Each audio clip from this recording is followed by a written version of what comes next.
He is a renowned scientist and a teacher from Bogor University, Agricultural University in Indonesia. He is Professor Irwanto Dr. Antonius Suwanto. He earned his PhD in microbiology and molecular genetics at the University of Illinois, USA. As a biologist, he is the first to show that prokaryotes has more than one chromosome and the first to introduce comprehensive practical lab work in genetic engineering and lead undergraduate programs specialized in modern biotechnology. Professor Suwanto, we are excited to learn from you. Please take over. Please take the floor. Good afternoon, Dr. Rodora, and also all of the participants. Let me share screen just very for this brief presentation.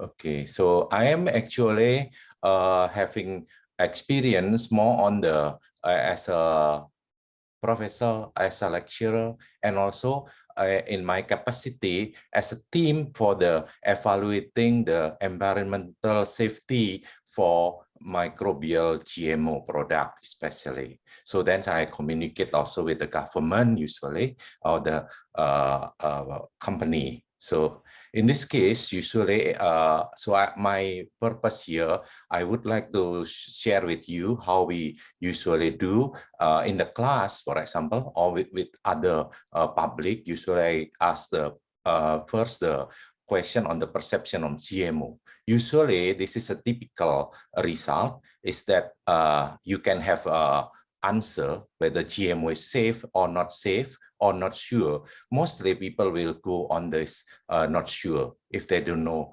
about GMO, and very little usually in not safe or the safe one. But when we do the education later and we explain it, many of this part will go to the safe one.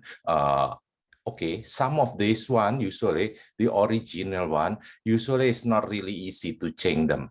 But for the majority part, we can have some room for improvement usually. And then we can follow with that why you think this is a negative, for example. And then they will go for like easy, for like you use Mentimeter like that, and they will come with a word cloud, and you can classify or make a pyramiding for this issue, for example, ethical, mutation, or environmental issue that they want to know about. So then we can address later why this one they think it's negative. And also, what are the positive ones?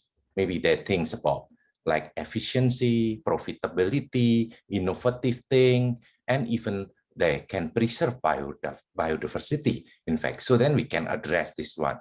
And then the next one, also I give them just like example, for example. If you see like this one, it's just oil in the market. And you can see they have several labels here. They have halal, and then something like no cholesterol and non-GMO. So now, before we explain about non-GMO, which is maybe harder to understand, just go for the cholesterol one. This one also something that they have to understand. This is actually corn oil. So if biology-based people, biology students, should understand that corn and all the vegetable oil, they did not contain cholesterol. But why they put it no cholesterol here? That's because the general public think cholesterol is something evil, something that they have to be hated like this. So even though cholesterol is very important, only some people, few people that might have to look at their cholesterol level. But most people, actually, they require cholesterol. And this is our part. For example, like this one, we just address this thing, like, and then later we also explain to them how hard it is to explain about no cholesterol, whether this is useful or not, to put label like that. And then the same thing, why you put it GMO in this case? That's because GMO in most people, something that is bad. Then we can later explain what is GMO, for example. GMO, if literally you think about this one, is genetically modified organism. In fact, most of our living system, including human, they do this one routinely. Otherwise, we won't have different progeny. They will be cloned. So this is like, then we can give them some aspects. What is the meaning of GMO in terms of scientific or the biological meaning? And from that also, by sex, for example, we create so many diversity. And that makes part of our food, like corn, potato, everything. But our satisfaction on food, sometimes beyond nature, what can provide. For example, seedless thing. This one cannot happen, or at least they would not survive, for example. Then we do it by modification, chemical modification to make polyploid, for example. And then we also give them example. For example, like we did routinely for grains like rice, soybean, corn, by doing radiation. That is a physical modification. We just conducted this one. So then we can explain to them that this is just a way how to we modify genetic by sex mainly, and by physics, by chemical, and then of course there is genetic engineering in it.